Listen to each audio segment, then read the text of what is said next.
In the last class, we have seen example grammars for representing languages, and today we are going to formalize the definition of grammar and the language generated by a grammar. So, what is a grammar?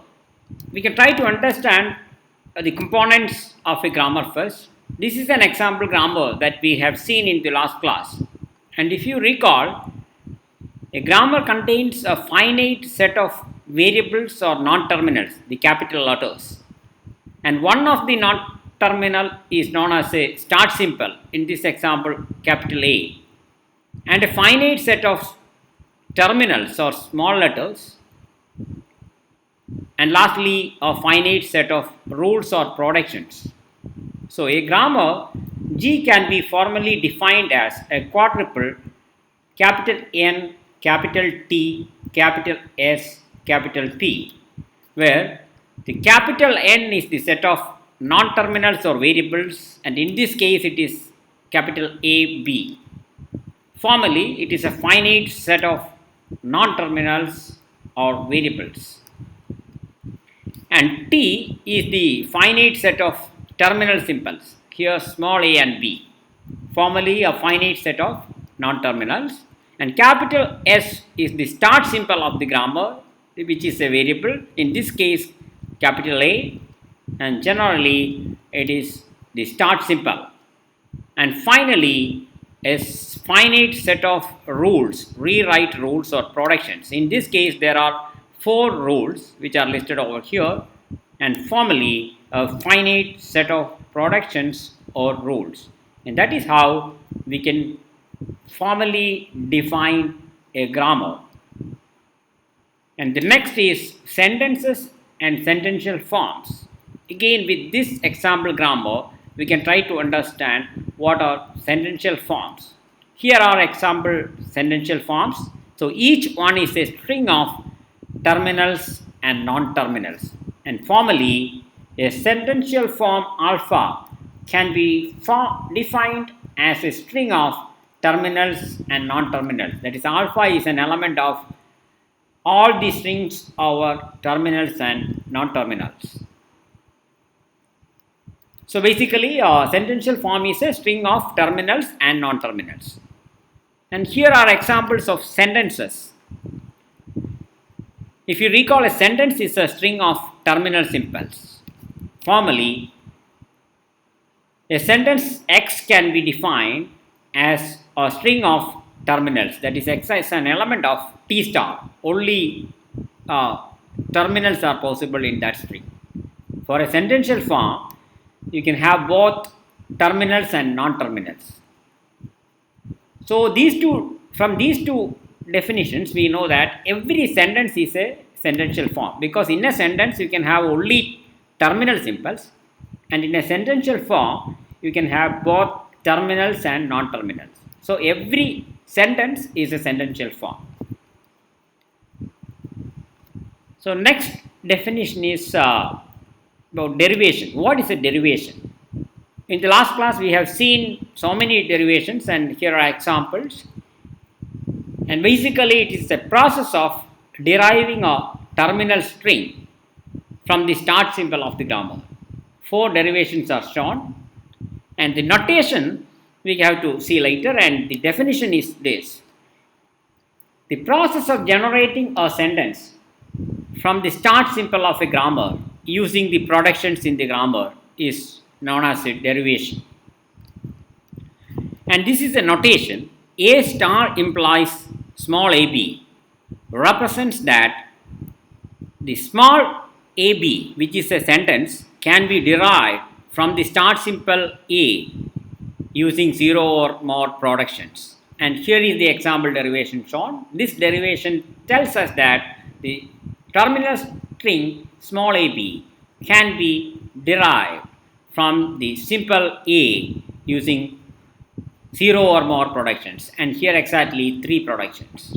So A star implies small ab means the terminal string small ab can be derived from the variable capital A using 0 or more steps.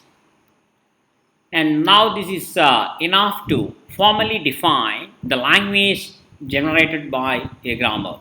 And we can see this example grammar, and the language generated is been, we have seen it in the last class, it is the set of all strings starting with A. And now how can you formally define the language generated by a grammar? The language generated by a grammar G is the set of all sentences derivable from the start symbol of G. Mathematically, the language of grammar G is the set of all terminal strings X such that the start symbol can derive X in 0 or more steps, using 0 or more steps. That is the set of all strings derivable from the start symbol of the grammar. This is the start symbol, is known as the language generated by a grammar. And in this example, the set of all strings derivable from the start symbol capital A is the set of all strings starting with the terminal symbol small a. And so that is the language generated by a grammar. Now we are going to define what is called a linear grammar. First consider an example. Here is an example of a grammar which is linear. And this is the language generated. And this is a new grammar that we have not seen before. And the language can be viewed as this language, the set of all strings of n number of A's followed by n number of B's, which is not to be a non-regular language, but for which there exists a linear grammar. Now we can try to formalize the definition of linear grammar. A grammar is said to be linear if each one of the productions or rules in the set of productions, that is P, contains at most one non-terminal or variable in its RHS. That is, each rule contains at most one variable, that is capital letter, in the RHS. Then that grammar is called linear grammar. In this case, only two rules are there, and here there is one variable in the RHS, and here no variable in the RHS. So maximum one variable, and hence this grammar is known as a linear grammar. The definition is very simple.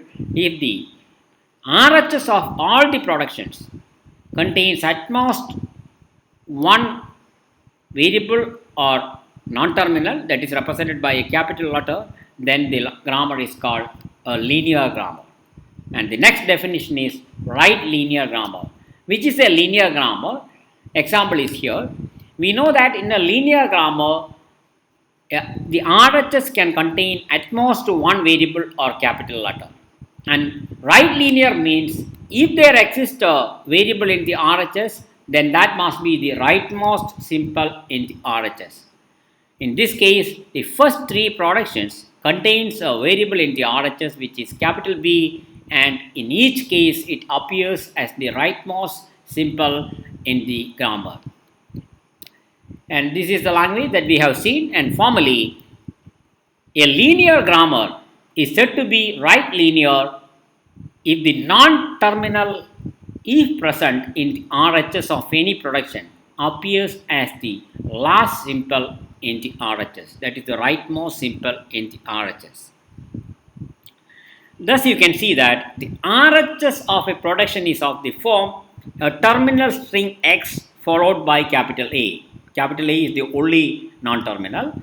A terminal string followed by a variable or just a terminal string. That is the general form of the RHS of a production in a right linear grammar. That is, in this case, in the RHS, if there exists a variable that appears as the last symbol in the RHS. Okay, that is right linear grammar. With this, now define the next type of linear grammar, which is what is called a left linear grammar. Definition is very similar, and here the only variable, we know that linear grammar in the RHS of a production, maximum one variable. If that variable is the leftmost symbol, then the grammar is said to be a linear left linear grammar. and this grammar generates this language. Anyway, that's not so important here. The definition is a linear grammar G is said to be left linear if the non-terminal is present in the RHS of any production appears as the first or leftmost symbol in the RHS, then it is called a left linear grammar. With this definition, we know that the RHS of any production is of this form, that is, a variable followed by a terminal string or just a terminal string, just opposite to what we saw for right linear grammar. Okay, so right linear and left linear grammars are simple grammars where the RHS contains at most one variable, and in a left linear grammar, variable is present must be the leftmost symbol, and in a right linear grammar, if a variable is present in the RHS, that must be the rightmost symbol. And with this, now we can define a grammar which is what is called a regular grammar. Okay, and it is defined as a grammar G is said to be regular if it is either left linear or right linear. So a left linear grammar is a regular grammar and a right linear grammar is a regular grammar. So that is the definition. A regular grammar means which is either a left linear grammar or a right linear grammar. Example, and here this grammar is regular because it is left linear. And the language is this, set of all strings starting with A. And here is another regular grammar. It's regular because it's a right linear grammar. And the language is ending in B. And this is another example. This is again regular because it's a right linear grammar. You can see that every production is right linear. That is the variable in the RHS is the rightmost symbol in the RHS. Every production. So it's a right linear grammar and hence a regular grammar. And we have seen all these grammars, and here the language is set of all B raised to I, where I is greater than 0. Now we can see some example non-regular grammars. Here's the first one. Now this is non-regular. Why is it that it is non-regular? Because it is neither left linear nor right linear. Because here there is a symbol in the RHS which is a variable which is not the leftmost or the rightmost in that production. So it's a linear grammar. It's not a left linear grammar and it is not a right linear grammar, and hence it's a non-regular grammar. Recall that its language is A raised to n, B raised to n, which is not a regular language. And here is another example which is not a regular grammar. Why is it that it is not a regular grammar? It's important because it's neither right linear nor left linear. And why is it that it is not right linear? Because of this second production.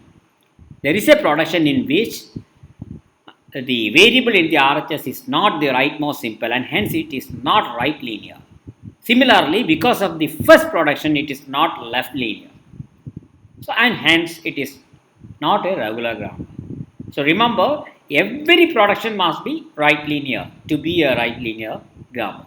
Similarly, to be a left linear grammar, every production must be left linear.